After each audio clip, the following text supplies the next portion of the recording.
Welcome to Stuck in Neutral Radio with your host, CJ. I hate my job. Got a wrecked bucket of fuck. I'm so pissed off right now I can't see straight. Ooh, screwed over the meltdown on the radio. Ooh! Call for TV, people. All here for the show.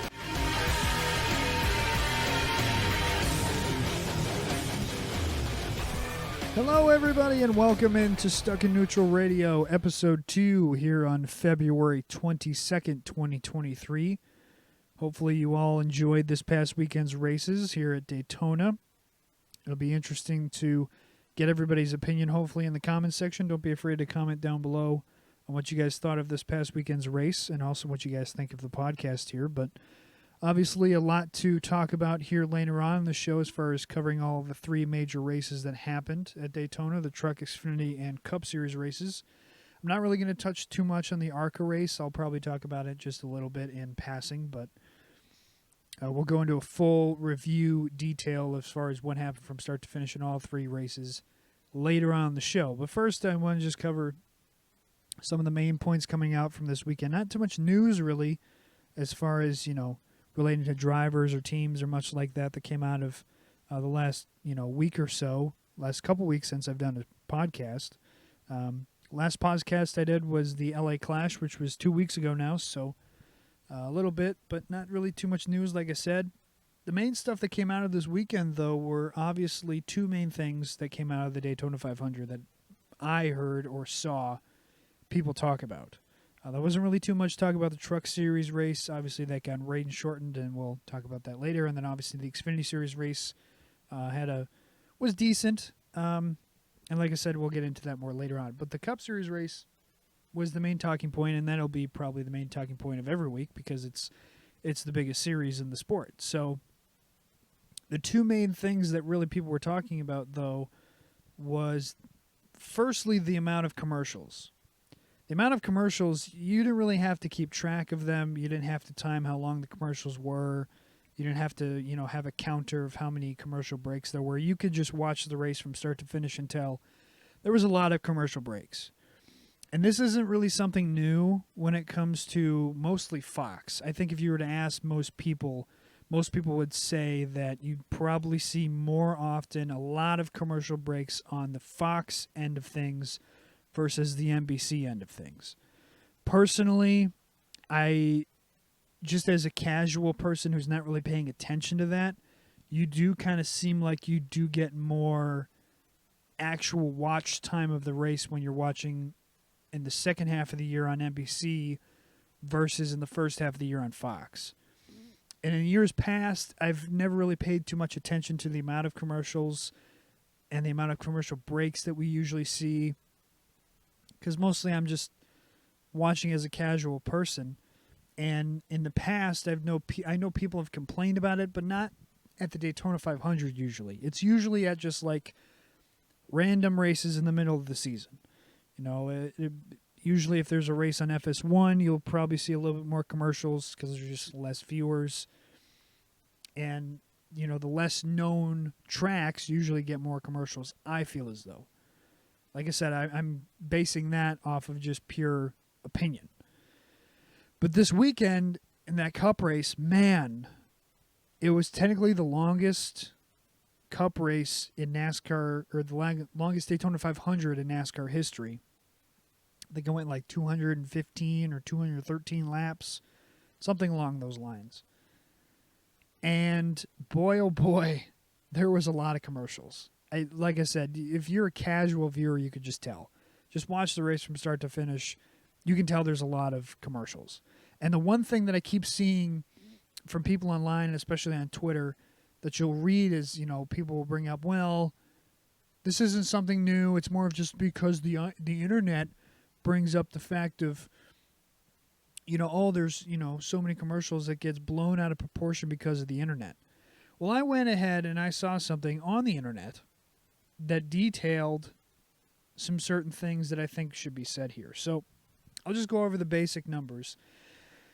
Somebody went ahead, I don't know who, so I can't give them credit, but somebody went ahead and I just randomly saw it on Twitter. They put together the numbers from the Daytona 500 for 3 separate years.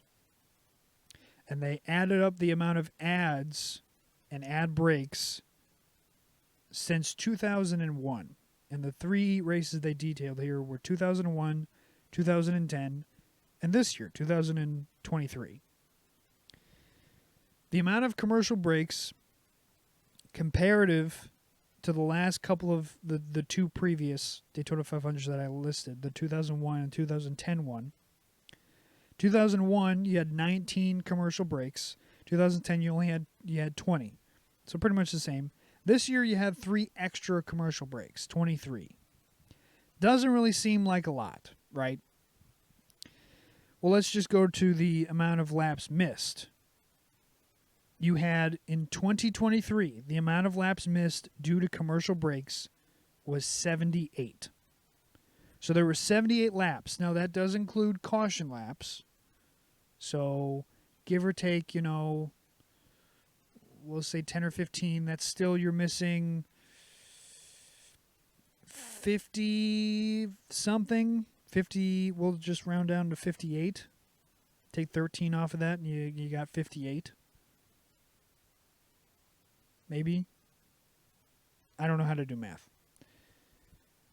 But still, we'll just say it. 78, you miss 78 laps, whether it's caution or a green flag. Miss 78 laps of the 200 and some lap race.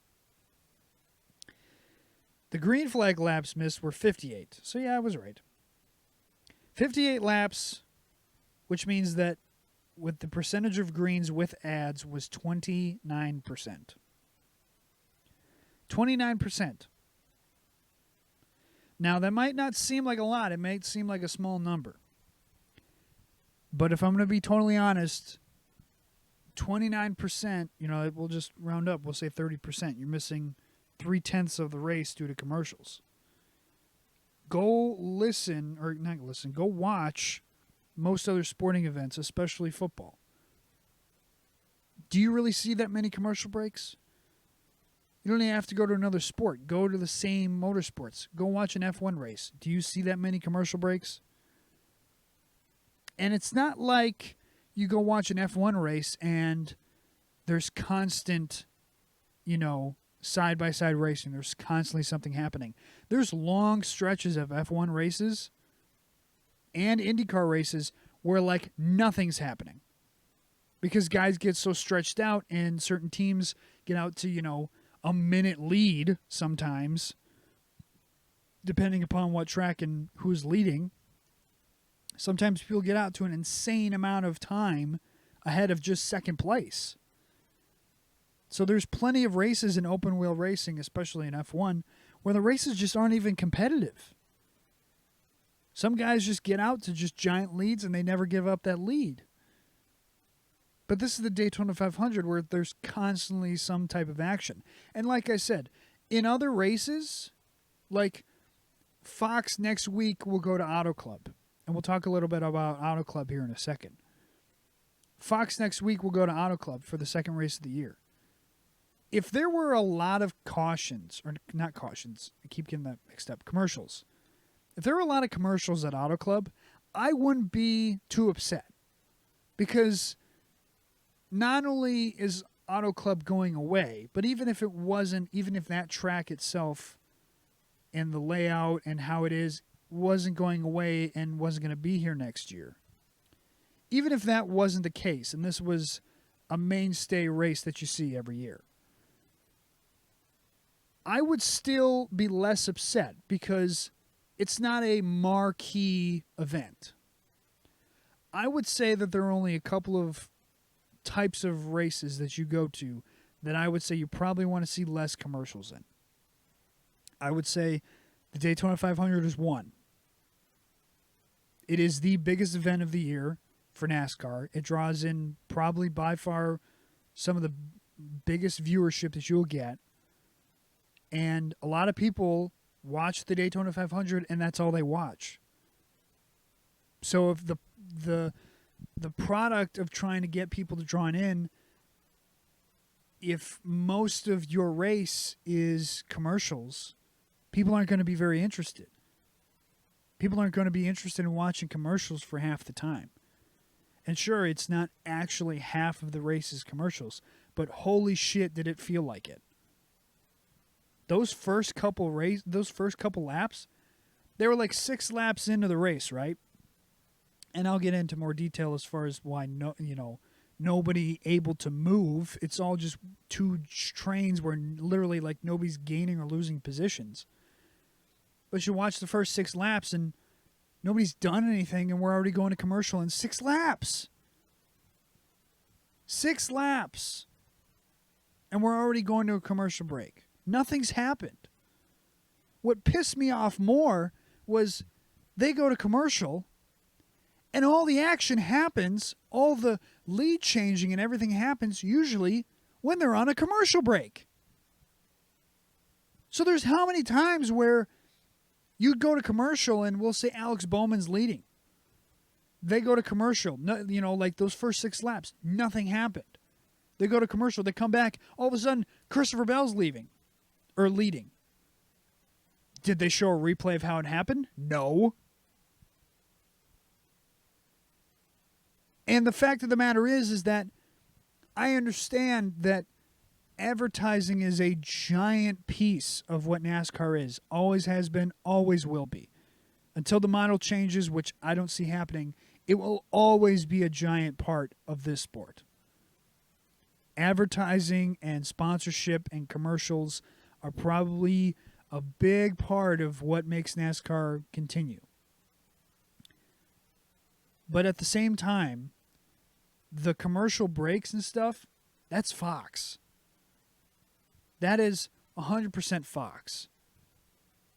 I don't understand why. If you were to watch, it's on the same network, same channel, the main Fox channel. I'm not even talking about the Super Bowl. We'll just take the Super Bowl out, right? Take the Super Bowl out. Because technically, if we're going to be fair, I should include the Super Bowl. The Super Bowl that just happened last weekend. Because technically the 500 is our Super Bowl, quote unquote. So it would be fair comparisons. But I'll even give them the benefit of the doubt. Go to some random Fox NFL game on some random Sunday afternoon. Just a random middle of the year game. Means little to nothing. The amount of commercials that you'd get in that game compared to what felt like the amount of commercials that you get at the Daytona 500 is drastically different. If you were to watch a game on Fox for the NFL, you'd probably feel like, whether or not they have more commercial breaks or not, you'd feel like they had a hell of a lot less. But because the amount of caution breaks or the amount of commercial breaks that NASCAR had in that 500, it made it feel like you had 20 different commercial breaks like in a row, like in succession. Like I said, 6 laps in, we had a commercial break. Go to commercial, come back, we're at lap 13. Christopher Bell is all of a sudden leading. All right, cool. Don't show a replay of that. Great, thanks. But I'm not kidding you. It was like another 6 laps later, and we're already going back to a commercial break. Why? We haven't actually got to really see anything happen. Everything that has happened as far as passes or whatever have happened during commercial breaks. And I know that that's not what they want, but like, if you were to be able to keep us green for longer than, 6 minutes, because really it's like, we'll just round up and say it's like a minute a lap, for 5 or 6 minutes, can you have us give us 15 minutes of just no commercials, just straight green flag racing? And if the guys who are commentators, Mike Joy, Clint Boyer, Tony Stewart, or whoever else is going to be up in that booth this year, if they can't fill the airtime during those long green flag runs where nothing's happening, they need to get better at their job. They need to get better at their job. They need to find something to kill the time. I mean, I don't know what to tell you.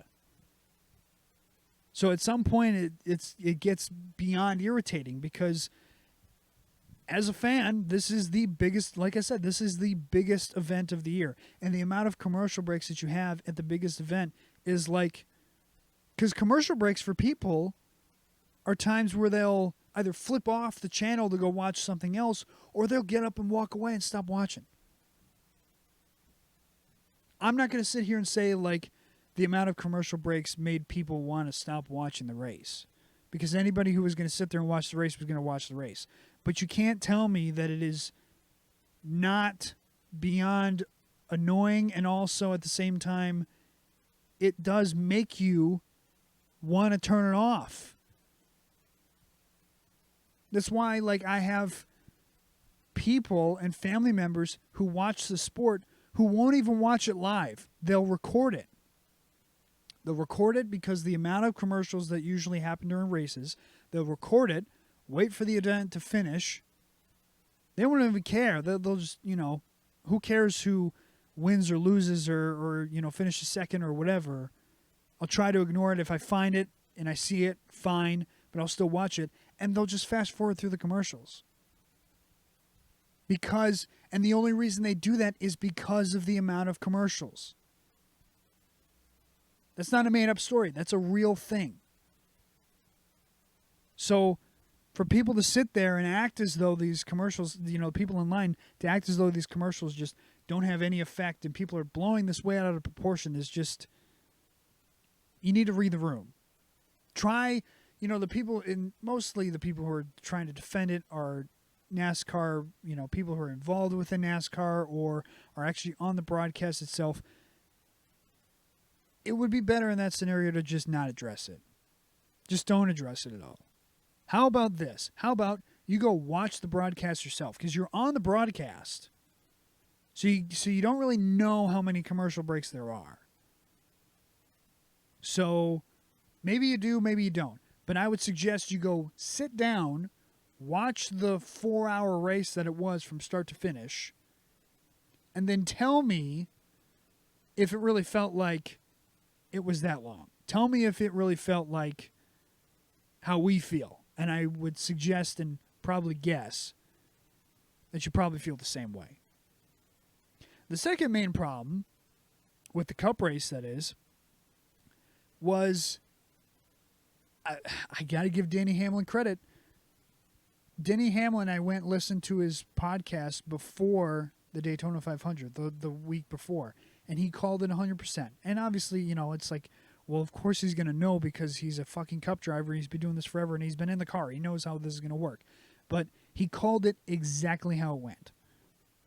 You cannot do what Austin Hill did in the Xfinity race, start dead last at the start of the race, and by lap 13 you're leading. You can't do that. And the Cup cars, it takes a long time. And the prime example was at the beginning of the race, like I said, we're 6 laps in.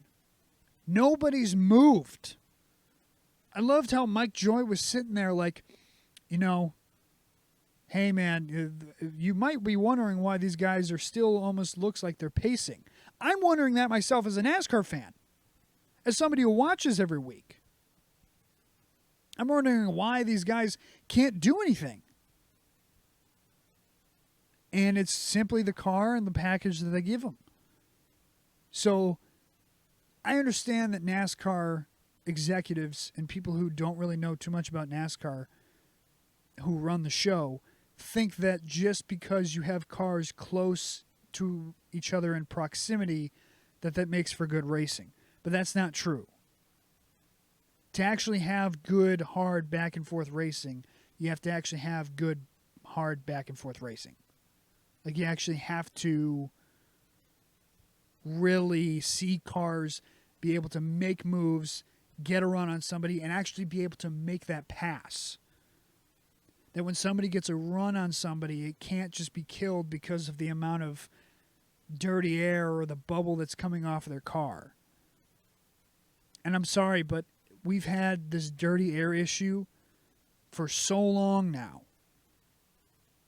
And it's not just this car. It's not just the Gen 6 car. It's the Gen 5 car, too. That dirty air was an issue. it wasn't as big of an issue as it is, I think, today. I think it's actually gotten worse. But, geez, man, you watch these races and go back and watch that 500 to start the race. Nobody could do anything. Everyone's just in one giant train and nobody can go anywhere at all because it's like they're stuck in Los Angeles traffic. You can't go to the left because if you're in the middle lane, the outside lane, you can't go to the left because everyone's nose to tail all the way through and nobody's either losing a run or gaining a run to where you can try and get in line. And you can't make a third lane because, like Denny Hamlin called on his podcast, there's no momentum in that top lane. You need an insane amount of cars to go with you to get that top lane to work. So there's no three-wide racing like you saw in the Xfinity Series race. And that's why it's like you watched Austin Hill, qualified on the pole in the Xfinity race, had some type of radio issue, wasn't able to keep his pole position, so he had to drop all the way to the back. Dead last.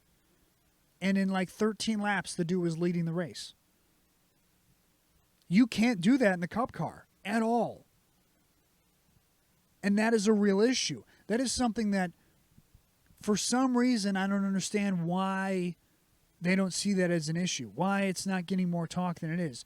I only see it in just small friend groups of mine who are talking about it, who are like, the race was boring. Because it was.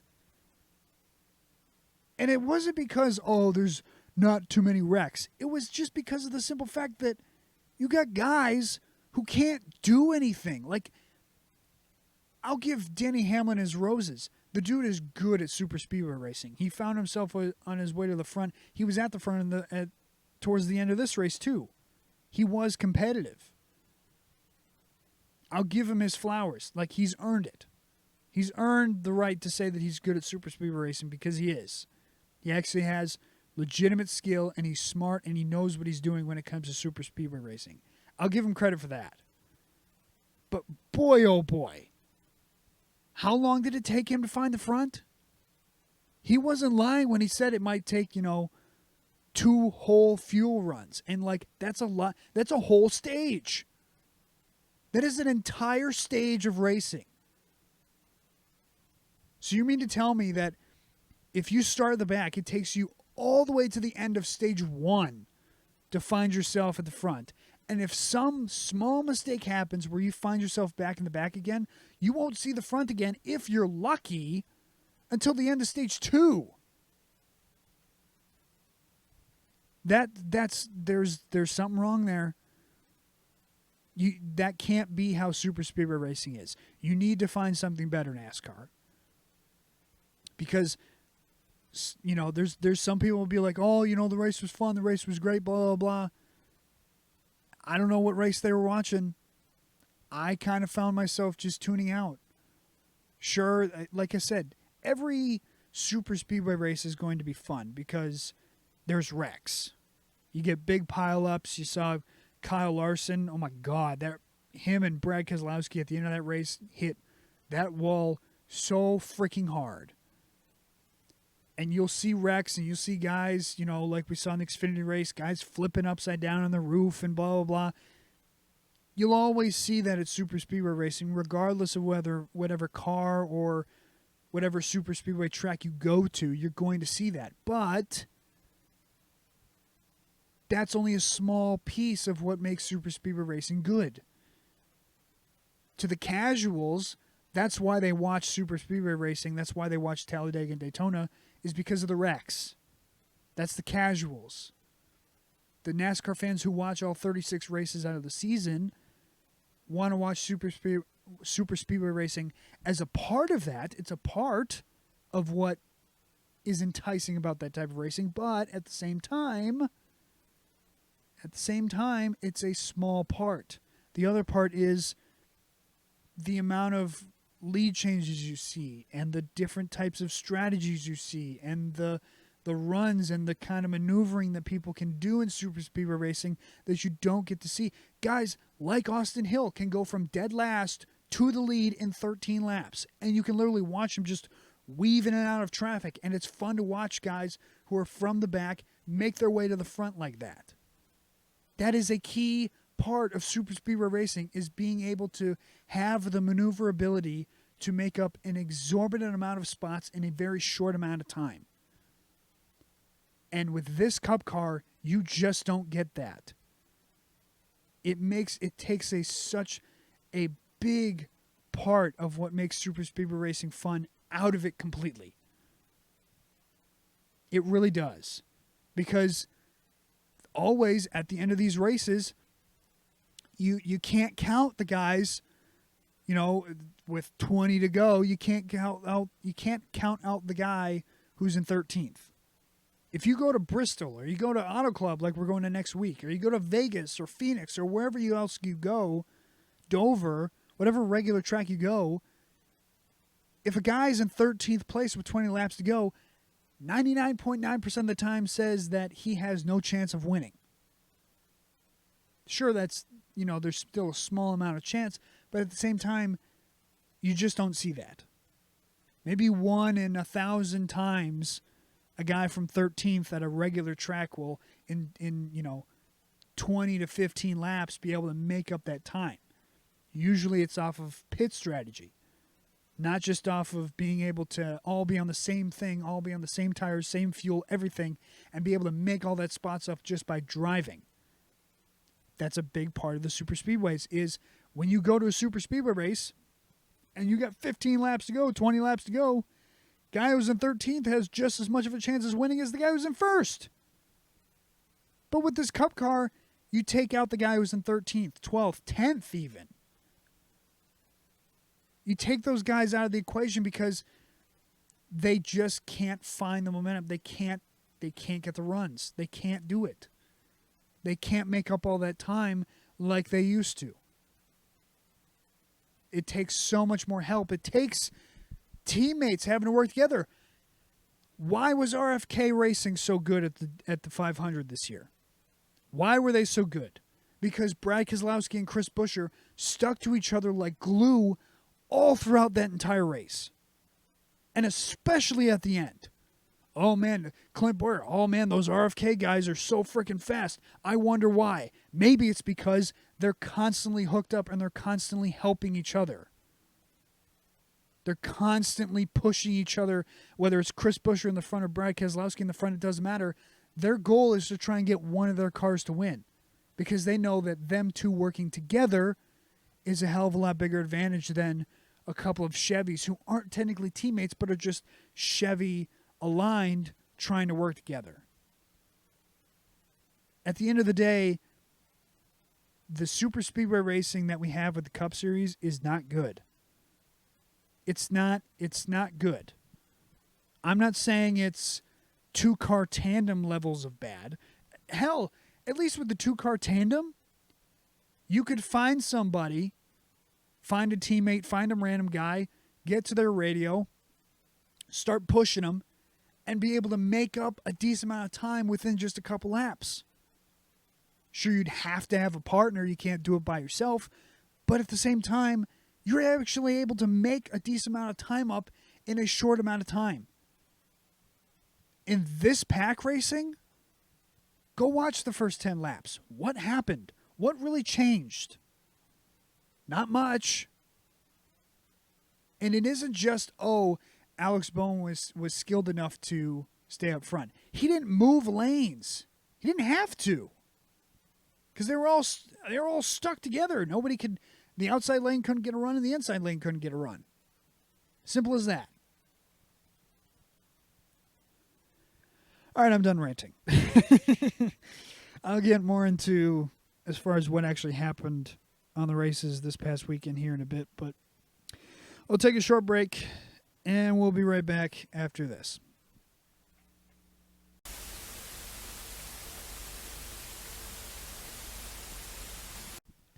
All right, ladies and gentlemen, welcome back to Stuck in Neutral Radio.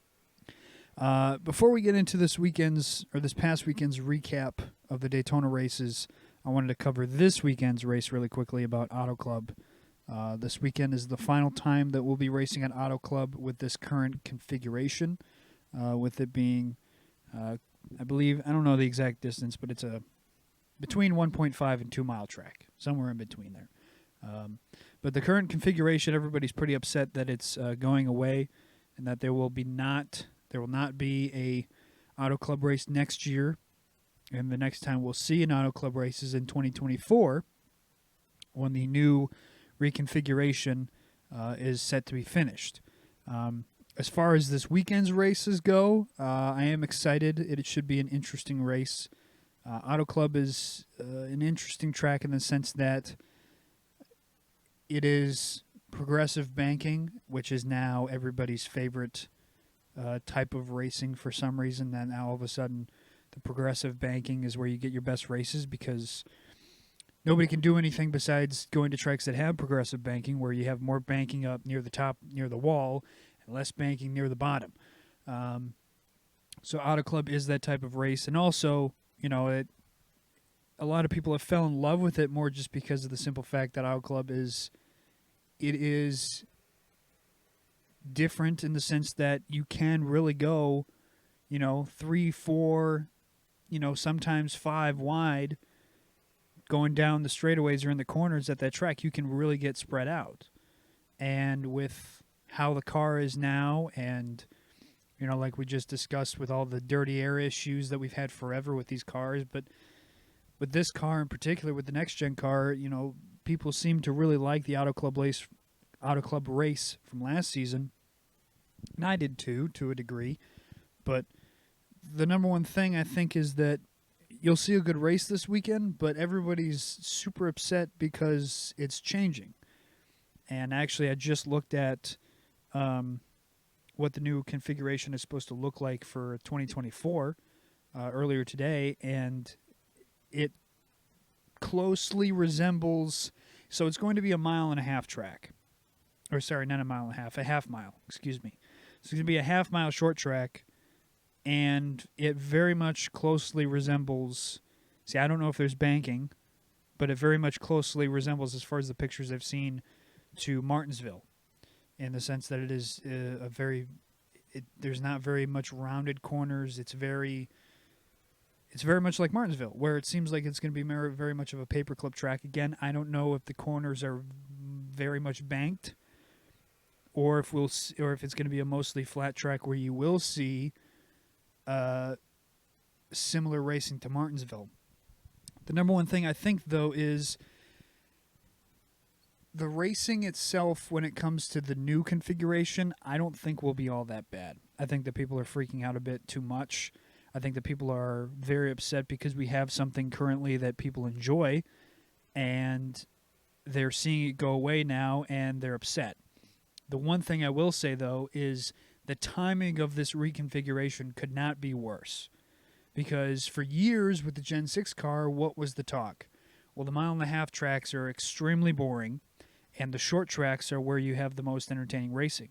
When you go to Martinsville or Bristol or even tracks like New Hampshire or Richmond, people seem to mostly enjoy those races a hell of a lot more than when you did go to Charlotte, Kansas, Kentucky when it was around, Auto Club, Las Vegas. I'm talking the Gen 6 car. So now, once we come to the next gen car, the Gen 7 car, the current car we have, now all of a sudden it's flipped, where you go to tracks like Martinsville, mostly Martinsville, but even a little bit Bristol. Those types of half-mile tracks are not very entertaining. We just saw the LA Clash a couple weeks ago. You just didn't really see all that great racing. But now you go to tracks like Miami and Auto Club now, and Las Vegas, and all these other 1.5 miles, Charlotte, and you're seeing entertaining racing with this car because this car is much more designed and much more prefers the 1.5 mile type racing than the half-mile racing. It's just the type of racing that we're seeing that's much better. It's completely flipped. So now, of course, Auto Club, I don't believe that Auto Club is a NASCAR-owned track, but whoever owns and runs Auto Club chose to do this reconfiguration at literally the worst time. I don't know if the decision was made prior to the Gen 7 car coming out, my assumption is probably yes. That they probably were either thinking about it or made the decision to start putting the plans together to change it to a short track versus a mile and a half. But if that's the case, then they, like I said, they timed it absolutely terribly. Because now with the current, next gen car that we have, the short track racing is at its worst. And the mile and a half racing and the 2 mile racing and just the bigger tracks in general, those types of racing are at its best. Now, I don't think that they're going to they can't back out of it now just because of the type of racing that's better. They've already made their decision. They made it, how long ago, and it's going through. There's no changing it now. But as far as my opinion on changing it, I think that probably it takes NASCAR an exorbitant amount of time to fix anything when it comes to cars or tracks or packages or anything within the sport. It takes them forever to figure out when something's wrong. It almost has to be like, flashing red in their face for them to decide, oh, wait, this is a problem. And it almost takes like a unanimous amount of people to go, this is a bad idea, for them to change it. It took them forever to get rid of the frickin' stupid overtime line that they'd stick in the middle of the backstretch forever. It took them how long to get rid of that stupid caution clock in the Truck Series? It took them how long to just now this year figure out that maybe we shouldn't have mandatory cautions at the end of the stages at road courses. And so they still haven't even figured it out now, because you should just not have mandatory cautions at any stage breaks and any track. But they're just now trying, well, maybe we'll just try it at road courses because it was so egregious. And every team would just, anytime if you stayed out to get stage points, you were doomed to not have any chance of winning the race, regardless. So it is kind of ridiculous that it took them this long to just now figure it out after all these years of the teams, playing the system whenever they go to a road course. And it didn't matter what road course they went to, Sonoma, Watkins Glen, Coda, the freaking Indianapolis road course. It didn't matter what road course they went to. The game was played everywhere. So it takes NASCAR a long time to figure stuff out. So my point then is maybe by 2024, maybe they'll finally figure out some type of short track package that actually makes the short tracks entertaining and fun again by the time this track is finished at Auto Club and we have a half-mile track now instead of the current track that we have. Hopefully they'll be able to figure it out by then, because if they can't figure it out by then yeah, this entire reconfiguration that's going to cost them millions and millions of dollars is going to end up not going well. You'll get decent amount of, crowds probably at the first race, but if they consistently go there year after year and the races aren't fun and the races aren't good, then the crowd's going to shrink. And I don't know what type of numbers that Auto Club have gotten over the last how many years with the current configuration that they've had. I don't remember, ever looking out in the crowds or ever seeing articles or anything as far as like the numbers being absolutely terrible. But at the same time, if they feel as though they need to make a change, then they need to make a change. There are a lot of mile and a half tracks. There's not a lot of short tracks that NASCAR goes to. As far as what I would categorize as a short track, you have Martinsville, Bristol. You have, I would categorize Richmond as a short track in my eyes. But as far as New Hampshire goes, that's not a short track in my eyes. Dover isn't a short track in my eyes. Anything that's a mile or over is not a short track. So you have a very limited amount of short tracks that are on the schedule. And what do all the old heads that are still around today keep saying? We need to go back to our grassroots racing. We need to go back to more short tracks. Well, here's your short track. Auto Club is giving you, the old heads and everybody else who's been begging for more short tracks, they're giving you exactly what you want, but at the cost of what some other people may say is a very good track. And that's sad. Yeah, it's sad to see Auto Club in its current configuration go. I thought that the racing we've seen for the last couple of years has been pretty good. Every time that you go diving in the corner, especially on those restarts, what do you see? guy on the apron, guy in that first groove, guy in the second groove, guy up here near the wall. There are plenty of times where, especially off restarts, you see guys, 3, 4 wide heading into turns 1 and 2 and coming out of turns 3 and 4. So I'm not saying that it's a good idea that they're going to a half-mile track, but at the end of the day, I don't think it's the worst thing either. I think that in this type of scenario, enjoy this last current configuration race this weekend. Enjoy it while you can. And hopefully whatever they produce in 2 years' time is just as good or maybe even better. That's the only thing you can hope for at this point. Because, like I said, the it's not being stopped. It's going through, and we'll have to deal with it when it comes. So, to the people who wanted more short tracks, you get your freaking wish. To the people who are upset that, Auto Club's going away, or their version of Auto Club is going away, it's not changing. You got to deal with it. So, let's talk about this past weekend's races. Firstly, let's go ahead and start with the Truck Series. Friday night of last weekend, Truck Series race with everyone talking about Zane Smith being last year's champion. A lot of changes. A lot of different guys changed to different trucks. Christian Eckes was in the 19. Kraus was in the 20 now. You saw Ty Majeski in a different car. Haley, sorry. I've been saying Hallie because I thought I heard somebody say that's how you're supposed to say it, is Hallie, but supposedly it is just Haley. But I thought that on the broadcast they've been saying Hallie instead of Haley. Regardless, whatever the fuck her name is and however you say it. She's now in the 13 truck. Obviously, Kyle Busch Motorsports guys, they've had some changes there with John Hunter leaving. Chase Purdy comes in. You got them, Kyle Busch Motorsports, moving to Chevrolet now, with Kyle going to a Chevrolet team with RCR. The RCR team, the 2 truck, is now a part of Kyle Busch Motorsports, which is just odd. And Nick Sanchez was driving that car. You also had Thor Sport. They changed from a Toyota to a Chevy.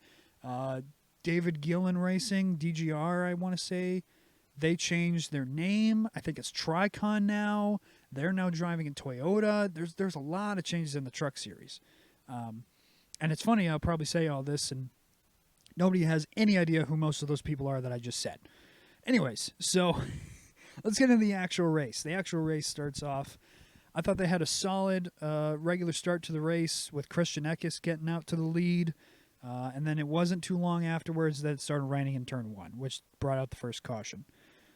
Pretty much precursoring what was to come towards the end of the race. Then I wrote, now right as the race starts, rain in turn 3 and 4, brings out the second caution. What a start to the season. Yes, this was a rough start to the year for the trucks especially. You come out and first couple laps are plagued by rain. Then I ended up skipping to the restart. A few laps later, both Crafton and Eckes keep trading the lead. They kept going back and forth, top side and bottom side. So far, it was pretty good super speedway racing. Guys may be able to make moves, generate runs, and keep both lanes pretty equal. Going into lap 16, the outside line starts to back up and break up.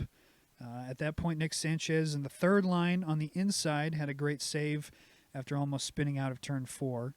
A lot of guys had some really great saves coming off of turn 4. That was pretty much, as it is pretty much every time you go to Daytona, turn 4 is the treacherous corner as far as getting loose coming off the corner. After that, the outside line starts to really catch back up. They're starting to generate some more runs. Everyone's making moves coming to the final lap of the stage. Crafton Majeski, a couple of teammates, they were able to get to the bottom. Majeski had a huge save coming off of turn 4 after he got bumped.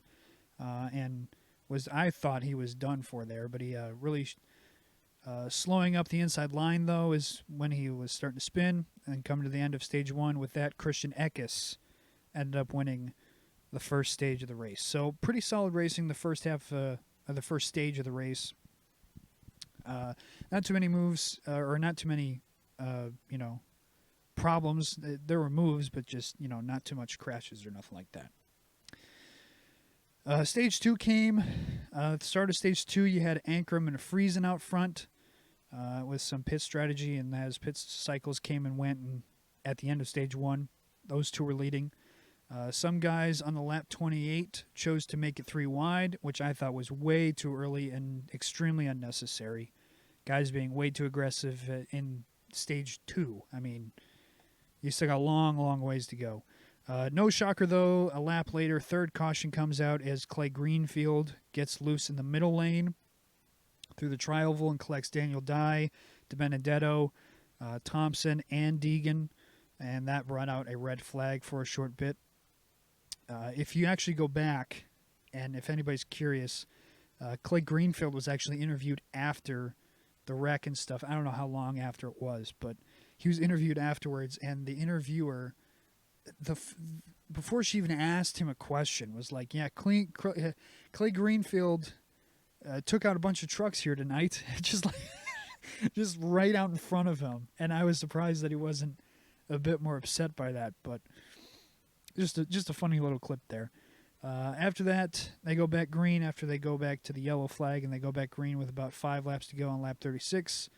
A lot of guys got loose off of turn 4 during that last stretch. Ankrum had a great save off of turn 4 as well.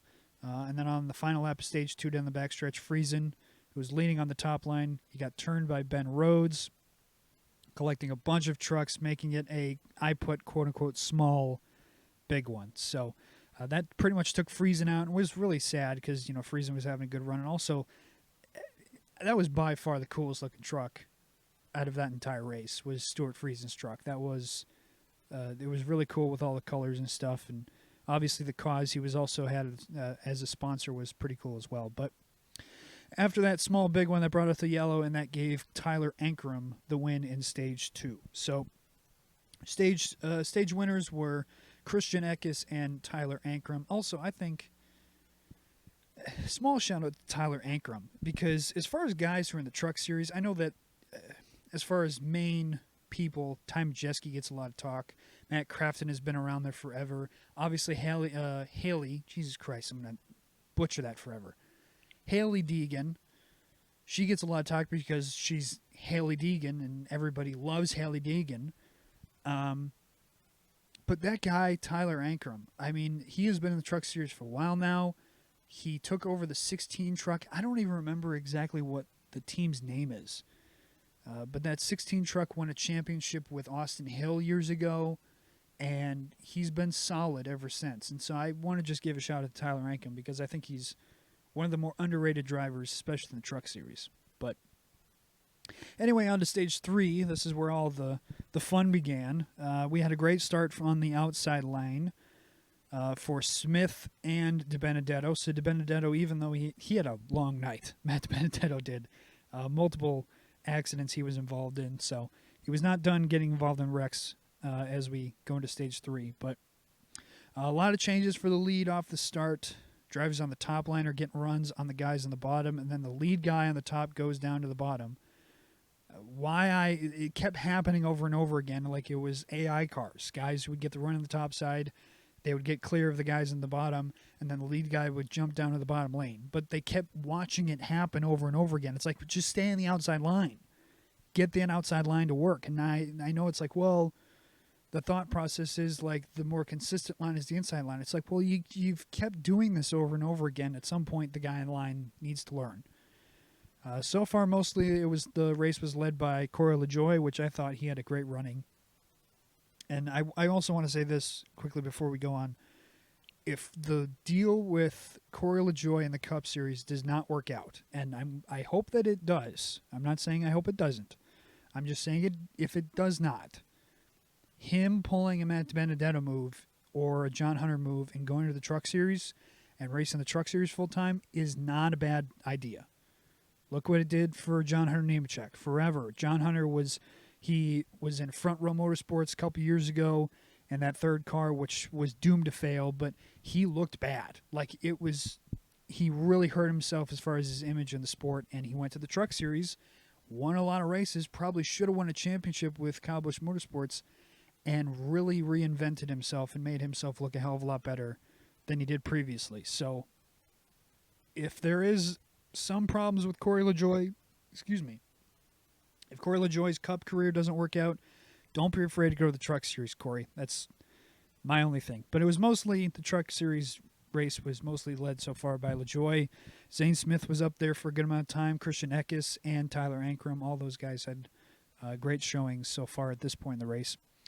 Things were mostly quiet and safe, though, until with 43 laps to go, some of the guys going down the backstretch got such a run that they chose to go 3 wide, and it caused contact going into turn 3. That collected Raj Caruth, Daniel Dye, DiBenedetto. Daniel Dye and DiBenedetto again, like I said, caught up in another wreck, and a little contact for some other guys, but it took out both GMS guys, Caruth and Daniel Dye, and then that ended up pretty much ending DiBenedetto's day as well. So, sad ending for those guys there. Some guys here chose to stay out because, again, rain was in the area and they were past the halfway at this point. So, if the race was stopped and they didn't choose to go back racing, the race would be over. So, I think LaJoy stayed out, and there were some other guys who chose to stay out that they didn't really highlight too much.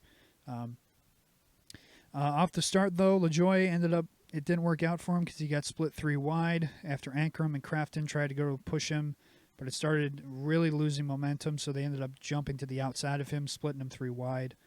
After a few more laps of just regular pack racing, with not any real aggressive moves, the rain finally came, and it brought out a caution. This had the trucks come down a pit road. They stopped it for a while.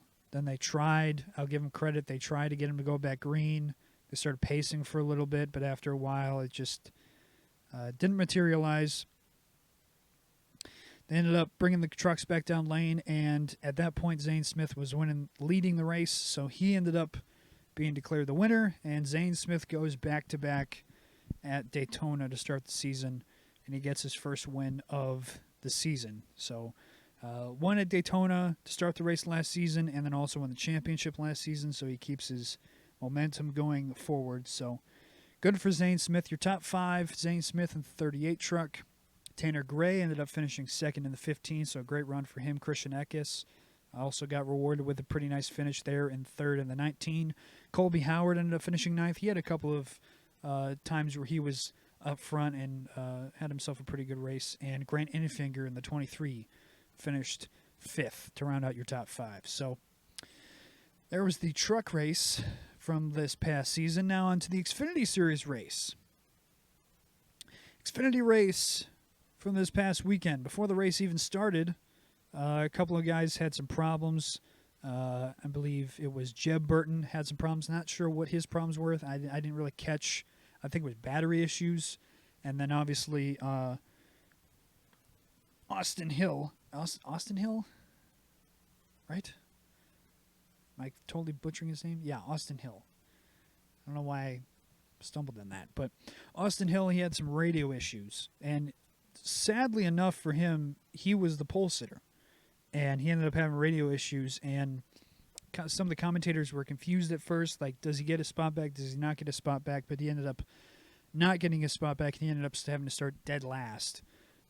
So tough break for Austin Hill there. But it didn't really matter, as I'll get into here in a second. Right off the start, though, starting off the race, big log jam coming to the green flag. I have no idea. If you go back and watch the start of the race, the very beginning of the start, I have no idea why that big log jam happened. I even replayed it. I was like, I have no idea what the cause of that was. Guys just jumping too early or what, but regardless, everybody was able to keep it straight. Nobody spun it, and nobody brought a caution right off the start, which was good. So they all start to get going here. Allgaier, he ended up getting out to a lead early, containing both lanes, going, weaving back and forth, kind of controlling both the top and the bottom lane. 5 laps in, we already have guys going 3 wide. Again, didn't understand it. Why are guys going 3 wide this early on in the race? As they got back to just 2 wide racing, caution comes out, though, as Bailey Curry, he was smoking down the front stretch, and he was really slow. He was in the 4 car, and I have no idea what the cause was or the issue was. But he ended up, his race was finished right then and there. So they go to commercial, come back. They go back green, a few laps in. Everyone already gets back 3 wide again. Didn't understand it again. Why are guys going 3 wide? Not even near the end of a stage. At this point, I noted just a little over 10 laps in, Austin Hill is already back up in the top 3, really showing how good he is at super speedway racing. But something I didn't put in the notes and I want to point out, this shows how good the Xfinity car and the type of racing you can see actually is. And I think that, again, like everybody says, well, the Xfinity car is so much more fun to drive. It's so much more fun to watch, like as far as iRacing goes to drive. It's just a better car. And it's sad that we have to sit here and say our secondary car, our secondary series has a car that's better than our main series. Like I don't understand that. I don't ever understand why the guys who race in the lower series have a better car that is not only more fun to drive, but is more in the hands of the actual driver. And you don't only get better racing at short tracks, 1.5 miles, 2-mile tracks, but also super speedway racing. And it's more skilled when it comes to road course racing. Like, I don't get why this is ever a thing. This is something that I will also never get, and I'd love to ask why this is the case to somebody who runs this sport. Why the Xfinity cars are more fun to watch, and guys who literally started, like Austin Hill, he had a great car, but even still, a guy who starts dead last in the Xfinity Series race, and within 10 laps he's already in the top 3, but in the Cup Series race it takes you 2 whole fuel runs in order to get from the back to the front. Like, I don't get that. Never have, never will. But regardless, Austin Hill was already back up in the top 3, so his radio issues didn't really affect him too much. Just had to show a little bit more skill to be able to get to the front. At this point, though, still Allgaier and John Hunter were both leading their respective lanes. The middle lane starts to break up at this point, though, and really hurts Daniel Hemrick, dropping him all the way to the back. He got sucker holed. After some laps at the bottom lane, starts to drive away from the top lane. Caution comes out, and Sam Mayer turned Perkins off of turn 4 down the track into Hemrick, ending both Perkins and Hemrick's days. So really felt bad for Hemrick because, like I just said, he literally was up towards the front, and right before this caution came out, he got sucker holed and shoved all the way to the back. So if he didn't get shoved all the way to the back, Hemrick probably wouldn't have been involved in this, and he probably would have still been in the race, obviously. But Sam Mayer turned Perkins, and I don't want to be that guy, but Sam Mayer is not as good as people think he is, and we'll get into Sam Mayer probably more down the line, and not only in this race but down in the season. But I understand. I believe that Sam Mayer is better than Michael Annett. If people don't remember, Michael Annett was in that one car for Junior Motorsports forever. What felt like forever. He probably wasn't in there for like forever, but he was in there for what felt like a very, very long time. Way longer than he should have. But man, I get that Sam Mayer is probably better, but it ain't that much. It's not like he's blowing these guys out of the water in that one car. And some people might say, well, he's probably has the 4th car. Like, he's the 4th team. It's like, at the same time, I still see Justin Allgaier winning races. I still see Josh Berry winning races. Last season, we saw Noah Gragson winning a bunch of races. And I get that Sam Mayer is still young, but Jesus Christ, man, that Sam Mayer he's not as good as people think he is. He's really not. That's why I found last year's whole, not just last year, I think it was the year before too, with Sam Mayer and Ty Gibbs going back and forth, and they had problems in the ARCA series, and then they had problems in the Xfinity series. They don't like each other. It's like, I get that people don't like Ty Gibbs for certain reasons, and I get that some people have their, I race clean, so that makes me better than you type mentality. And some people have that thought process when it comes to racing. Fine. That's your thought process in racing? Fine. I totally disagree with it, but I'm not one to sit here and try and change your mind. But boy, oh boy, if people are like, oh, Sam Mayer is so much better than Ty Gibbs, he's such a cleaner racer, I would say maybe he's cleaner. I'll give you that. I'll give you that probably Sam Mayer is maybe a little bit cleaner. But man, dude, Ty Gibbs blows that mother effer out of the water. Makes him look like a chump. Because, damn, Sam Mayer is... I just don't see it. I don't see where... Because especially if you look at the Cup Series now, the Cup Series is so full of young drivers. Like, to find an old veteran driver now is extremely hard. Like, you have Kyle Busch. Kevin Harvick's leaving now. So you have Kyle Busch, Brad Keselowski, Joey Logano. As far as good veteran drivers, I mean, there's not too many. I mean, now AJ Allmendinger, but AJ just came back this season. So I'm still waiting to see if he's actually going to... Everybody has him in the playoffs now because of his road course skills, but it's not a guarantee that he's going to win every road course or that he's even going to win a road course. They might have problems. It's not a guarantee. Especially with how Kaulig Racing has been in the Cup Series as of late, does not look good. And I don't know if Chandler Smith missing the Daytona 500 was on Chandler Smith or if that was on the Kaulig Racing and the fact that the car couldn't frickin' start at qualifying. But, at the end of the day, I don't know. Anyways, stop picking on Sam Mayer. Where was I? So after the caution came out, it took out Perkins and Hemrick. Restart happened. Haley and Allgaier were now both up front, Justin Haley. Haley was driving that 10 car, which is their quote-unquote all-star car. Hill was able to make some moves, though, and get back to the front. And at this point, Austin Hill really showed his super speedway skills. He was switching lanes back and forth as the laps counted down. And he made a very, very aggressive block and barely kept the lead as he ended up coming across to win stage 1. I don't remember exactly who he made that really hard block. I think it was Justin Allgaier, where he came down the track. And I mean, Justin could have very easily turned him. And I think even after the stage finished, Justin gave him a tap like, hey, motherfucker, I saved your ass there. So don't do that again. But Austin Hill ended up, even though he started dead last, he ended up still winning stage 1. So off of that, second stage started off the restart this time with pit stops cycling through. Sheldon Creed and Sam Mayer had the lead on both respective lanes.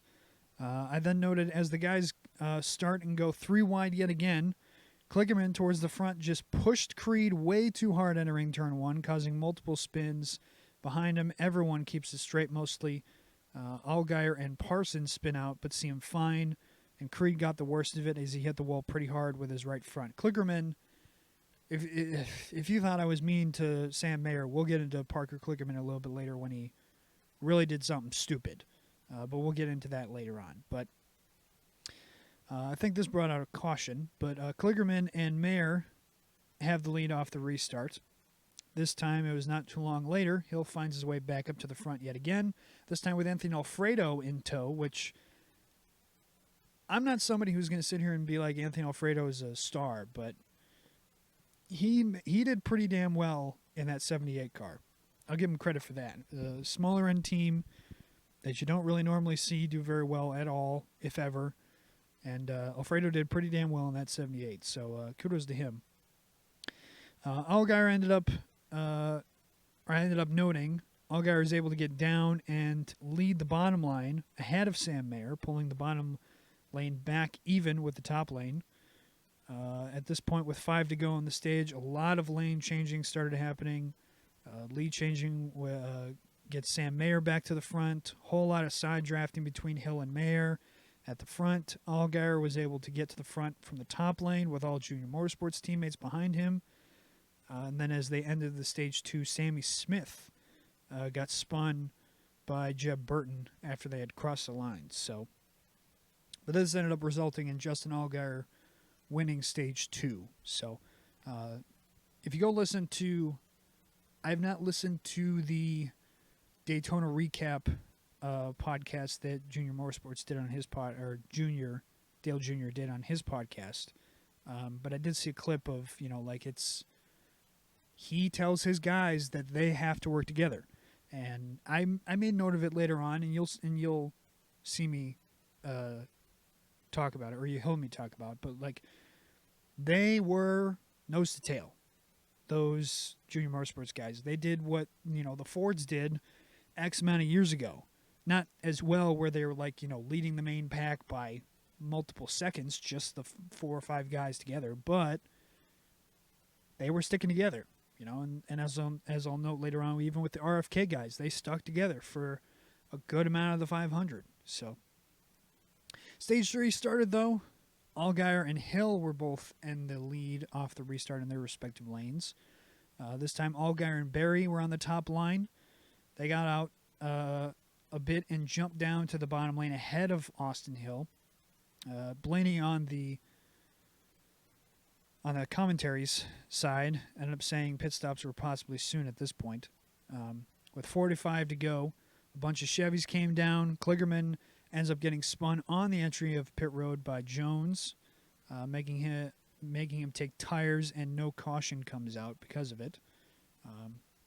Next lap, even more guys came down as the Fords and Toyotas both came down pit road. Everyone was clean on this run. Berry had a great stop as he gets out to the lead through pit stops, and then I heard from somebody that he went on the radio and was extremely pumped. Extremely pumped about how good of a pit stop he'd had. The entrance and the exit there, and how fast he was able to get off on and off pit road. So if you want to go listen to that, go search around for it, and I guess it's a funny clip to listen to. At this point, a train of Chevys ended up gapping the rest of the field for a little bit. After the commercial break, they came back, and the second group of cars had finally caught the Chevys, making the pack even bigger. Everyone ended up migrating to the top lane as one big train now, though not to lose time.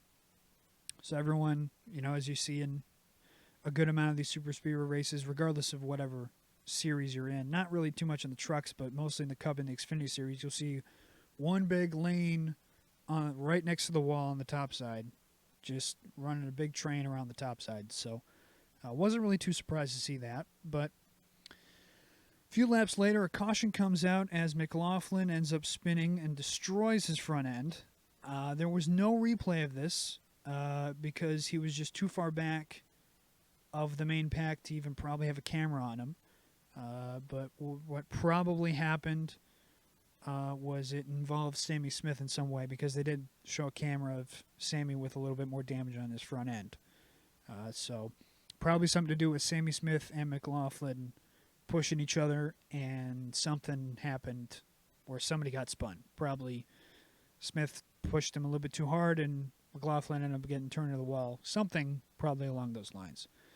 A few laps off the restart, though, everyone went back to the top lane again, as Austin Hill had the lead of the entire pack.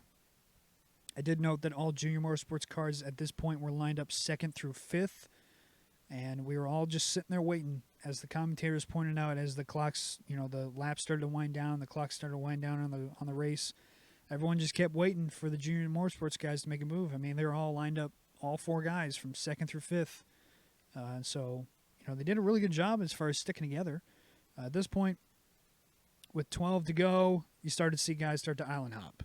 As the people in the commentators said, they started island hopping, where the guys, everyone's running a train on the outside, so guys would get a run, they would back off a little bit, get a run, jump to the bottom, usually going into a corner or through a corner.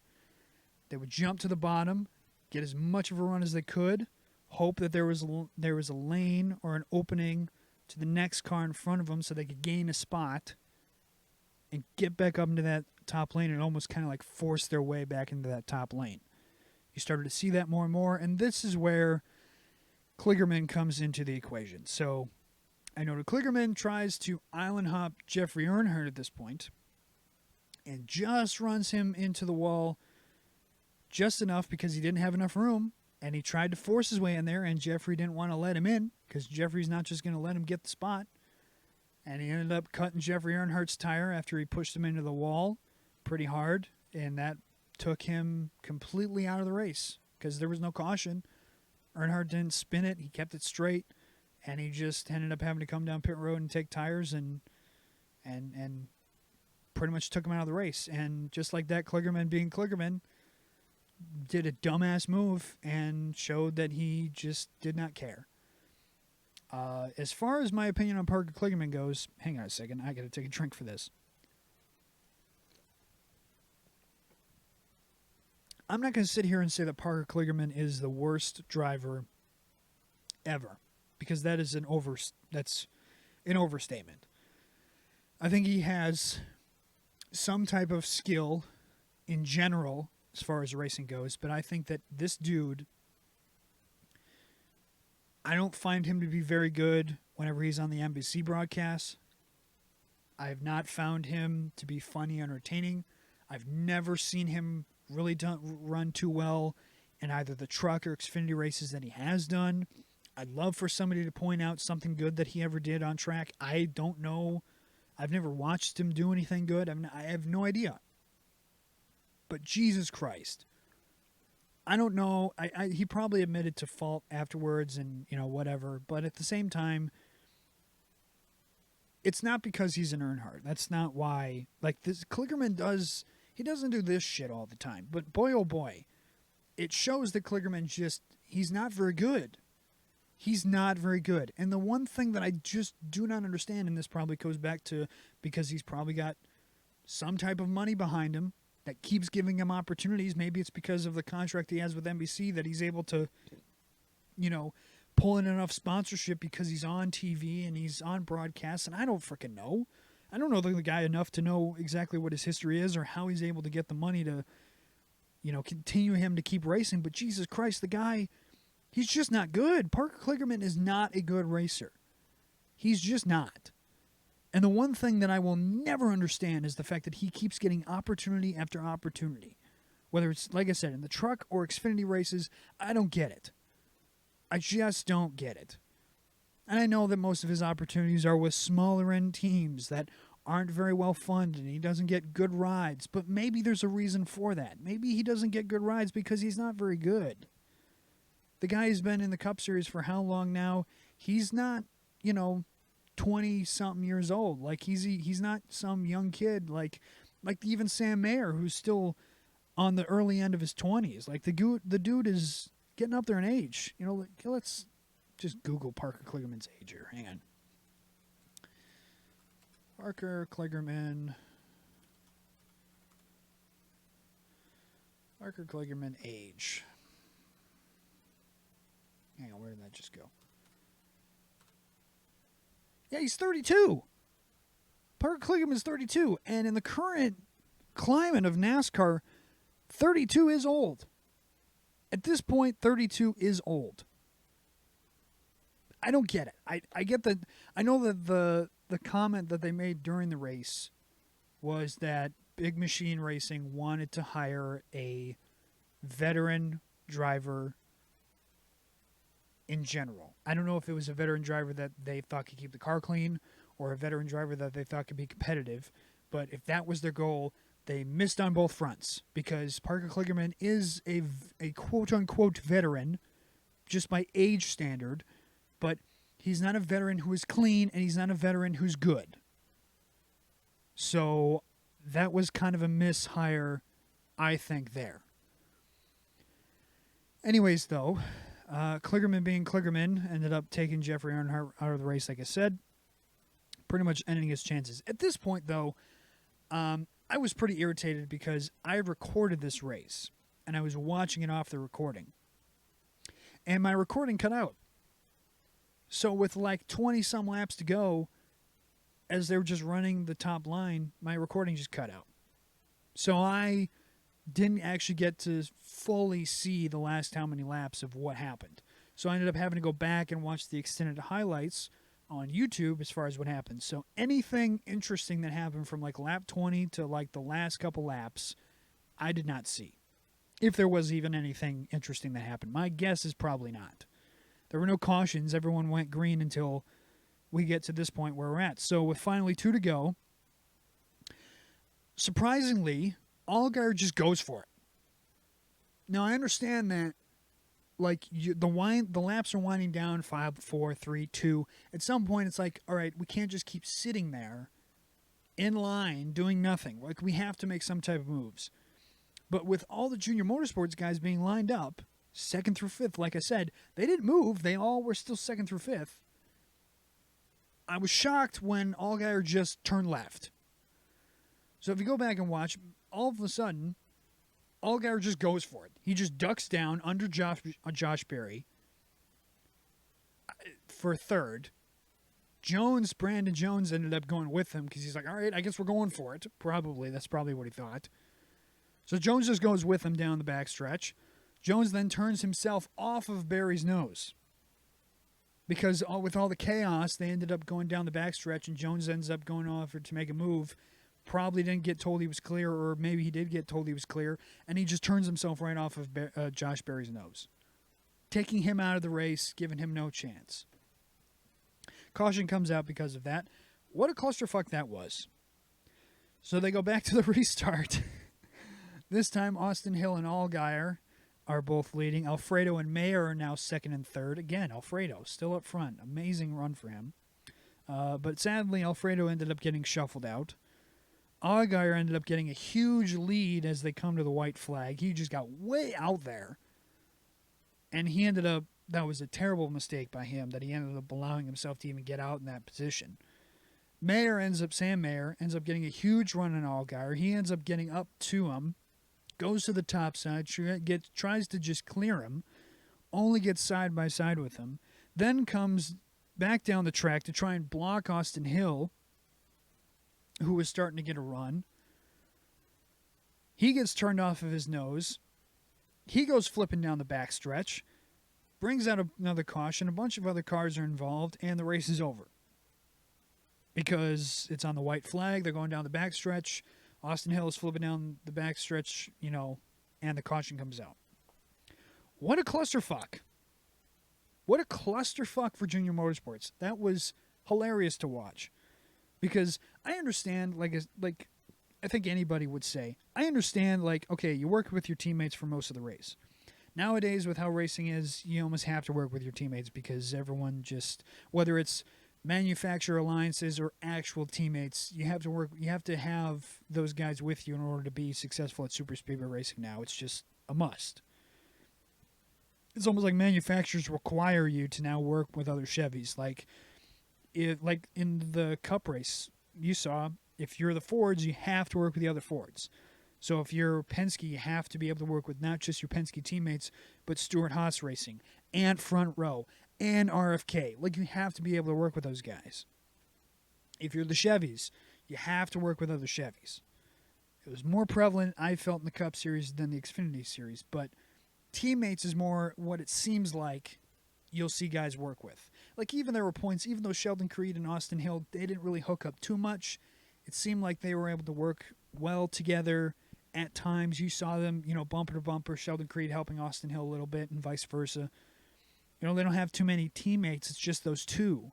So they're going to have to work together as much as they can. The one group I did not see work too much together were Toyotas and JGR. It seemed like the JGR guys were just all over the place. John Hunter didn't have any teammates, and he did actually pretty well, but it was almost he had nobody to work with.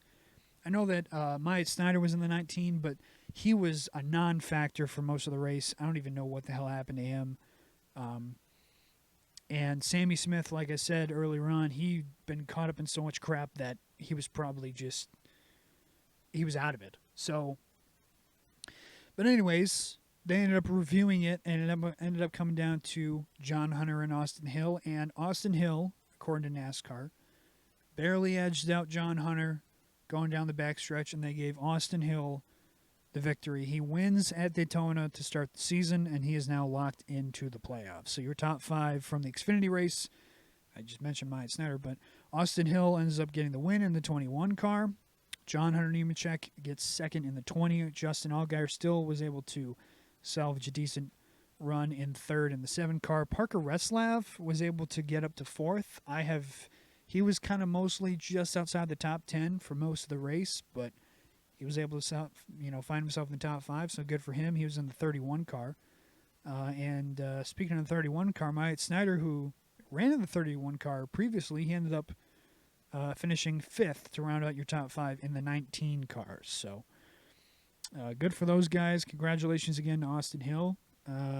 Going from the back, had the pole, started in the back, got all the way back to the front, and he did pretty damn well for himself. And I think that it's sad that he wasn't a part of the actual 500, but he definitely proved that he's very, very good at super speedway racing, at least when it comes to these Xfinity cars. So let's go ahead and get into this main event, shall we? Let's go ahead and talk about the Daytona 500 here. So the Daytona 500, the 2023 Daytona 500 happened. Cup race for the week on Sunday.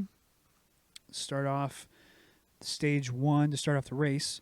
Bowman and Larson ended up having the lead on both lanes, and I ended up noting, precursor to what's to come in this boring race, both lanes stayed very even for the first few laps, almost no changes in positions at all from the start. Logano already was pushing pretty hard, getting Larson out ahead. For a little bit, 9 laps in, though, everything's still very even. As they come back from commercial, Bell, I guess, during the commercial break, got a run on the top line after Logano and Larson got out way too ahead and let Bell get up to them in the top lane. Lap 28, we had Ty Dillon with some type of issues. He was smoking coming onto the pit road. Never heard exactly what was wrong with him or why he had smoke coming out. But that ended up pretty much ending his day there in the 77. Finally, something happens, though, as Eric Almirola and Cindric moved down in front of Bowman. They ended up moving down in the front lane ahead of Bowman. A couple laps later, Bowman and LaJoie make a quick move to get back up in the front lane. A couple of laps later, Bowman and LaJoie make a move to get back in front of the bottom lane. At this point, first set of pit stops occurred. Again, not too much movement by the time we got our first pit stops. They came and went. The first bunch was the Fords. They came down with about 28 to go. Then the very next lap, the Chevys came down. Then the next lap after that, a bunch of other guys came down. But this time, Herbst ended up making a mistake, and he ended up spinning out on the entry of pit road, seemingly by himself. Was not a caution, though. After the cycle through pit stops, we had Hamlin and Briscoe out front leading. They went to commercial again after coming back from commercial. Bubba Wallace, who was leading the top lane at the time, he was leading during the commercial, but they showed this after they came back from commercial. He got bumped really hard from Truex in the top line, pretty much turning him right into the wall and forcing him to come down pit road and pit. That really, really hurt Bubba Wallace there. Most of the Toyotas have now found their way to the front at this point, with Toyotas having the top 5 positions. Truex leading that bunch. Everyone was mostly single file until around 3 laps to go. Everyone fans out, as usually towards the end of these stage breaks. Allmendinger and Herbst ended up getting caught by the main pack with 2 laps to go. They were lap cars. And this is something that I don't think I will ever understand, and really I'm just confused. But for some reason, these two guys, they couldn't figure it out. Like, as you watch any super speedway race, the guys who are getting lapped, they stay in line, either at the top or the bottom, but they stay in line together, nose to tail. And then they wait until they find a hole, and then they get in line, and then they continue onward. This time, for some reason, mostly Allmendinger couldn't figure it out. Allmendinger and Herbst, they ended up getting caught in the main pack with 2 to go, and for some insane reason, Allmendinger decided to leave the bottom line and split the entire field, screwing the entire bottom line completely and almost causing a caution. That made no sense to me. He was following Herbst, I believe, and guys were fanning out, ahead of him, and then they were all on the top side, the very third lane, the second lane, and he was in that bottom lane near the yellow line, and then for some reason he just chose to go up the track. I don't know if he thought that maybe with him going up the track that they would stay in line and just push him, but that's not what they did. They ended up trying to go around him because he was so much slower than everybody else. They ended up trying to go around him by going below him, which ended up still screwing him, but then ended up totally screwing that bottom line. With that, Keselowski was able to actually make a move with some other Ford teammates on the top side because they had the lower line was so broken up. They were able to make a move with teammates behind him, and Keselowski ended up being at the front and winning stage 1. So, and then again, note to self, or note to you, it was Chris Buescher that really gave him a hard push to get him out ahead and help him win stage 1. So they go to commercial, they do their pit stop, stage 2 begins. Keselowski and Priest this time are restarting one in the front 2 lanes. Keselowski gets a good amount of momentum, and he ends up getting to the lead on the bottom ahead of Priest, and then now allowed Almirola to now lead the top lane. Again, mostly no changes in the positions for the most of the stage. Johnson had been able to make his way to the top 10 at this point, someone to keep an eye on for later in the race. I thought he was kind of a dark horse with his success at super speedways. He's a former Daytona 500 winner anyways, multiple Daytona 500 winners, so I thought he was somebody to keep an eye on as a dark horse. Coming back from commercial, the top lane had really died compared to the bottom lane. After this was around the time where guys were starting to get ready to pit after a bunch of shuffling again, mostly Chevys.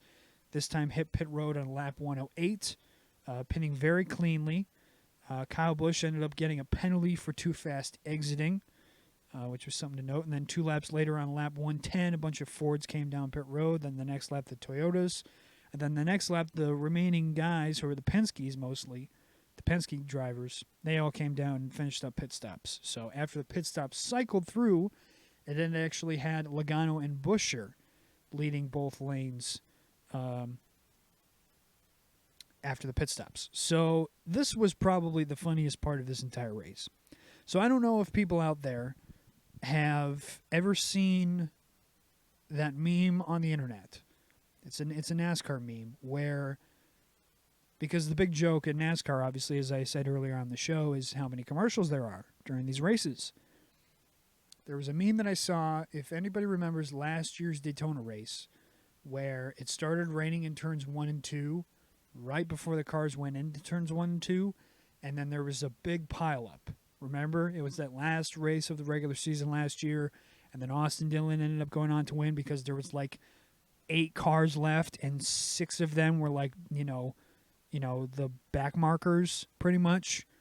So there was only like 2 main guys left, and then it was Tyler Reddick was, he was in there, but his car was hurt badly, and Austin Dillon was one of the last clean cars left, and he ended up just driving away and winning.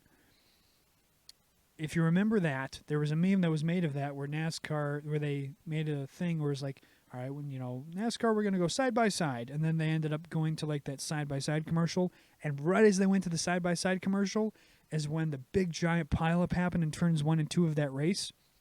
That meme literally happened in this race. So literally, again, they go through all the pit stops. They come off pit road. Everyone gets back lined up. NASCAR goes, all right, we're going to go side by side. The Fox crew. All right, we're going to go NASCAR side by side, or whatever they call it.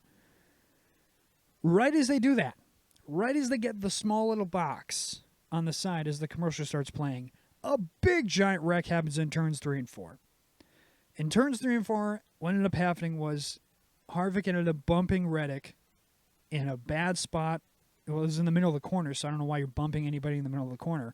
But he ended up bumping Reddick in a really bad spot, which really upset Reddick's car, turning him right up the track, hitting the wall really hard. This collected Blaney, Jones, Elliott, Suarez, Larson, Truex, and then a bunch of other guys were kind of able to weave through, and maybe some other guys were able to just be mostly clean. But the fact that meme literally took place, it was literally right when they went to the small box, and Fox ended up going to that small box for the commercial, and then right then and there, the crash happened.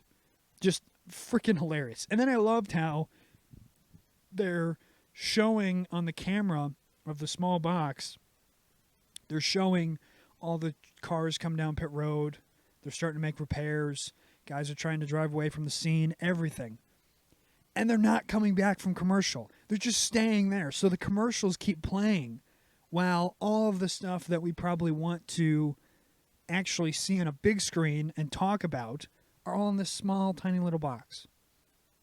So I'm waiting, as probably everybody else is, I'm waiting for them to just get rid of this commercial. Go back. Go back to Mike Joy, Clint Boyer, and Tony Stewart, and let's replay exactly what happened because I didn't actually see what happened to start it live. So after how long, they finally go back, they get off the fucking stupid-ass commercial, they go back to showing us the full screen, and we get to see the actual replay. And then what happened was what I said. And in that replay they showed, I want to make a note, Chastain did an amazing job making it through there. So if anybody wants to go back and watch the race again, go back and make sure that you see that replay of when Chastain had a great save of getting through that wreck.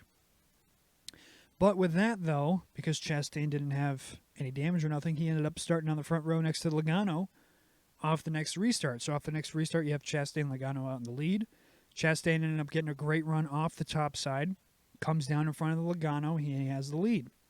Coming down to the end of the stage, Bowman and Chastain, they are both now leading their respective lanes. Chastain on the bottom, Bowman on the top.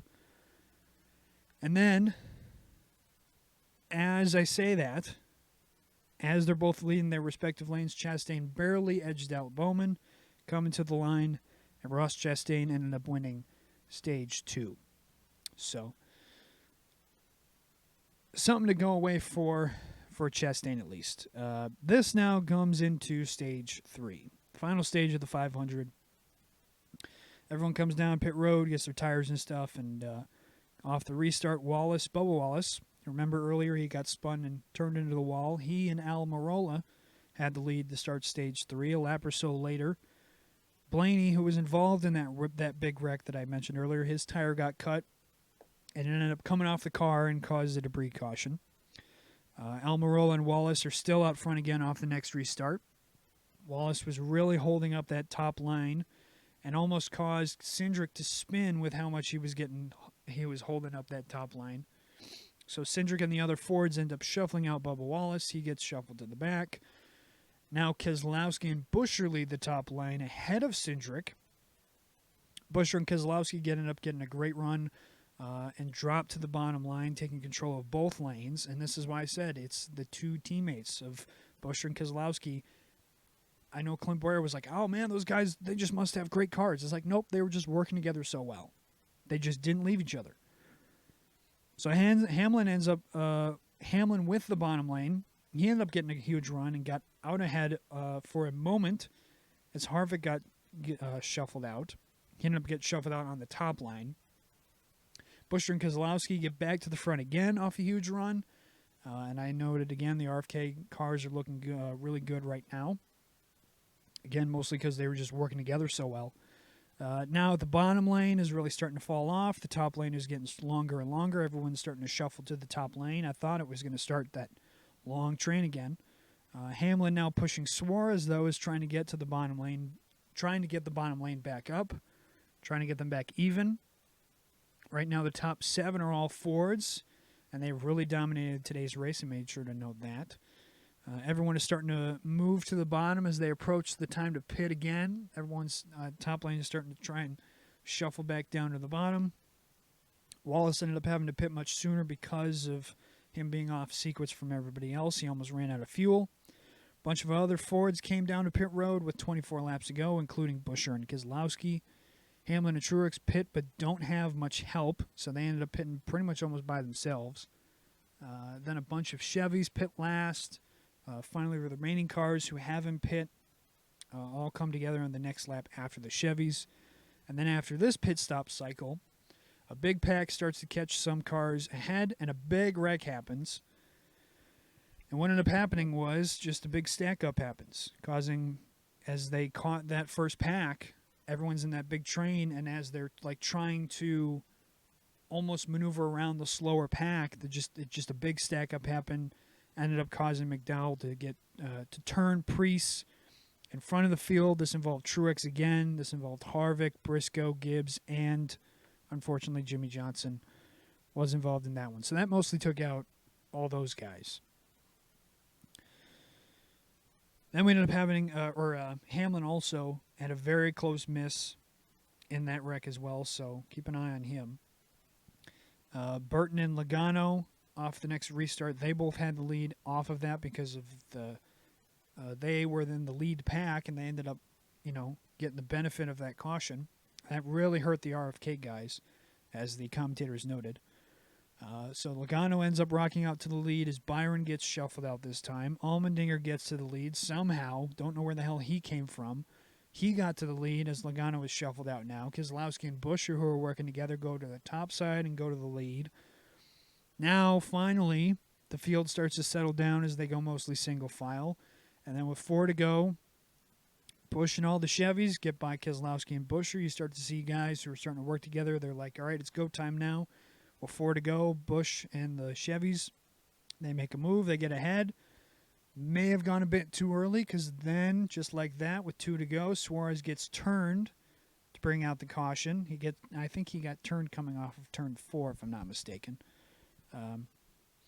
This time, surprisingly, Busch and Dillon chose different lanes to start. I didn't fully understand it, and I know that Clint Boyer was like, oh, Dillon's going to let him in line. Well, my thought process was like, okay, why make it so complicated when you guys can just both start in either the top lane or the bottom lane, and you guys can just push each other there? That didn't make any sense to me. I didn't see the benefit, and there really wasn't any benefit, as you saw. The bottom lane then starts to really get stack up, and this took out a ton of cars. It took out Dillon, Byron, Burton, Gregson, Cindric, Johnson again. Todd Gillen was involved, Chastain, Herbst, and Zane Smith. And then with all this, commotion, all of this put Stenhouse in the lead for another attempt. This is when they were going to green-white checkered. Stenhouse and Larson, they ended up starting in the front row. Stenhouse ends up getting out to the lead. Logano got a big push from behind and a huge run on the outside, putting Larson 3 wide. Going into turn 1, Almirola pushes Pastrana really hard. This was when they were right out in that wall, and he just pushed him in that wrong spot, turning Pastrana down into Larson, who was caught in that middle line, causing a big pileup. And I'm not kidding you. When Larson hit that wall, holy shit, that was a hit. And I know that he was like, yeah, I'm okay, but watching it on TV, the way he went down the track and just shot right back up the track head on it looked like he hit that wall a ton. And same with Keselowski, because Keselowski kind of got hit just like half a second later, and he pretty much did the same thing. Maybe not as bad as Larson, because it almost seemed like Larson went down the track and then back up the track to have even more time to hit the wall, whereas Keselowski was just kind of just turned straight up. So they both hit that wall a ton, especially Larson. So glad those guys are okay, but the caution ended up coming out because, again, white flag off of that restart. It was green-white checkered. White flag came out.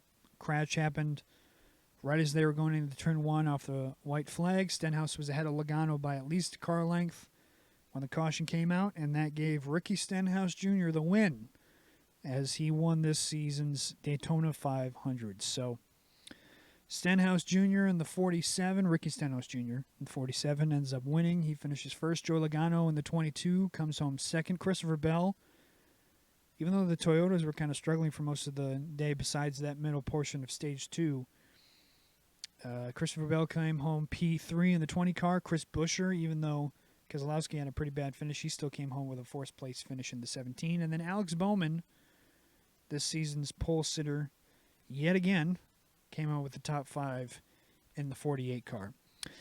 Pretty good finish. The racing itself, if I'm going to be totally honest, as far as how I would rank this weekend's racing, funny enough, the race I didn't cover or review, the ARCA race, was probably the best. It was the most entertaining, if I'm being totally honest. I think that the Xfinity race was still pretty entertaining. The long stretch there towards the end of the Xfinity race, though, where again everyone gets in that big train on the top side, single file, it gets, I can't lie, it gets kind of old. And then obviously, I think the truck race, even though it was shortened by, all the rain problems on Friday night for the truck race, I still think the truck race, the actual racing we got, was a hell of a lot better than the Cup Series. I thought the Cup Series race was the worst of all four. And it's sad that we have to sit here and say that, but if you watch those races, like I said earlier, like Austin Hill started dead last, and within 10 laps, he was in the top 3. Like, you can't do that in the Cup cars. You can't. It's just physically impossible because of just the limitations that are on this car when it comes to super speedway racing. So, although none of the races were terrible, obviously, like I said, the truck race got shortened by rain, which was really disappointing. The ARCA race was probably, like I said, the best race of the weekend. Congrats to Van Aerst, I think his name is. I don't remember exactly his name, but he was driving the 35 car. He ended up winning.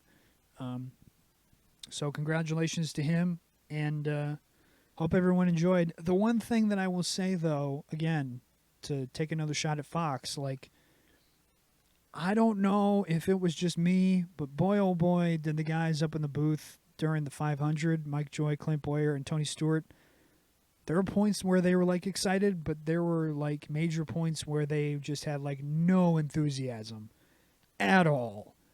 Even, Clint Boyer, who's, a guy who's supposed to be, Mr. Jumping off the wall, and, he's supposed to be the funny, entertaining guy in the race. That dude, he just, had no enthusiasm.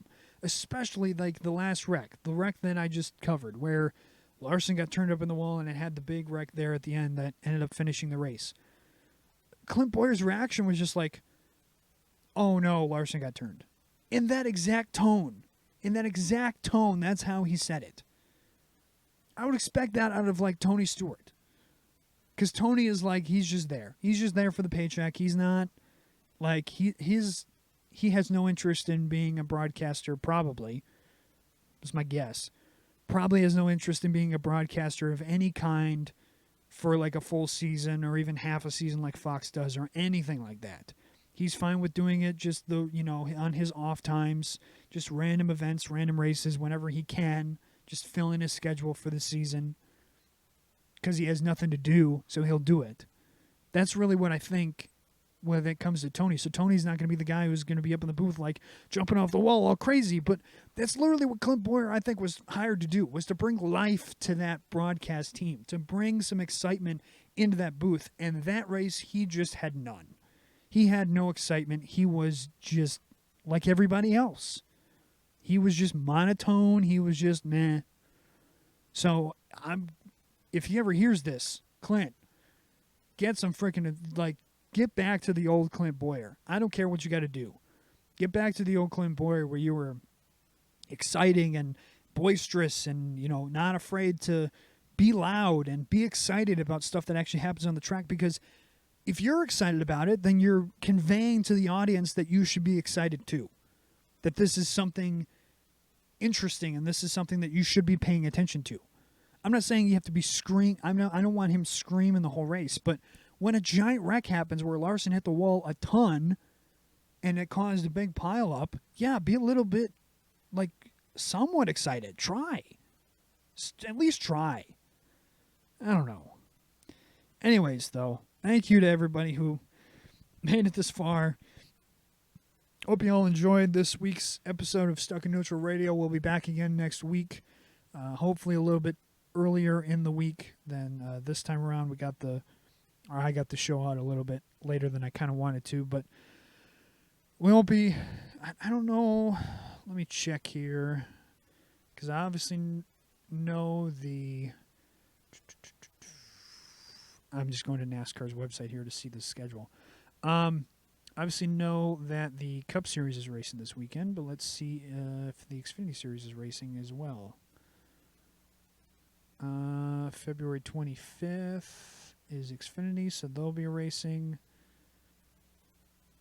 And so it'll just be So next weekend will just be the Xfinity and the Cup races to watch at Auto Club. So we'll just have 2 races to cover next week instead of the 3. Hope all of you enjoyed tonight's broadcast. Thank you all again so much for listening. If you made it this far, again, thank you so much. We'll be back again next week to cover like I said, the Cup Series and the Xfinity Series races at Auto Club. Also, any news that comes out between now and then, we'll get into it next week. So again, thank you all so much for listening. Hope you all enjoyed.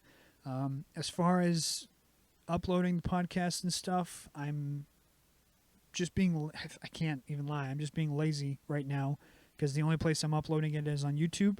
But hopefully in the next coming weeks or so, we'll start uploading. I'll end up getting all the episodes up on like whatever other platforms I'll get them up on, but I'm hoping to get them up on some other podcast platforms that are designed specifically for audio, since this is an audio, podcast. So, again, thank you all so much for listening. Hope you all enjoyed, and we will see you all next week after Auto Club. So enjoy the races for this weekend. Hopefully they're good, and truly enjoy them. Truly watch them and enjoy them, because this is the last time we'll get to see this race ever. This track will never probably ever come around ever again. Hopefully, hopefully it's a good send-off. So enjoy the races, guys. We'll see you next week.